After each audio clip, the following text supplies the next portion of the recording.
আসসালামু আলাইকুম, আমি আপনাদের মাঝে নতুন আরেকটি সেল রিভিউ নিয়ে চলে আসলাম। স্যামসাং গ্যালাক্সি S22 আলট্রা, আপনার 12GB 512GB। এটা হচ্ছে ফিজিক্যালি আপনার একটা ফিজিক্যাল সিম একটা আর সিম একটা ডাবল সিম আর কি ব্যবহার করা যাবে। তো ভাইয়া ডিভাইসটা ডিভাইসটি কেমন ছিল বাস আমাদের? হ্যাঁ, খুব ভালো, আমার কাছে খুব ভালো লাগছে।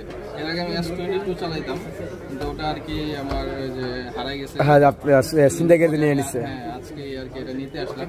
তো S সিরিজের সেটগুলো আমার কাছে খুব ভালো লাগে। তো এই S22 আলট্রাটা আমার কাছে বেশ ভালো লাগছে। এটা নর্মালি আর কি বাজারে 256 128 পাওয়া যায়, কিন্তু 512টা খুব রেয়ার। 512GBটা আপনাকে আমরা একটা রিজনেবল প্রাইসে দিচ্ছি। হ্যাঁ, আর কি ভাইয়ের কাছে পাইছি। ভাইয়ের নামটা কি? আমার নাম আব্দুস সোবহান। ভাইয়ের কাছে 512 পেয়েছে এবং ফ্রেশ কন্ডিশন, এবং সে আমাকে সবকিছু চেক করেই দিয়েছে। আমার কাছে খুব ভালো লাগছে। আপনারা আসলে অবশ্যই যে এজেড ইন্টারন্যাশনাল এটা আসবেন। এটা হচ্ছে shop number Bashundhara city basement 228 নম্বর শপ, এজেড ইন্টারন্যাশনাল আমাদের শপের অ্যাড্রেস। ঠিক আছে ভাইয়া, অসংখ্য ধন্যবাদ, আসবেন।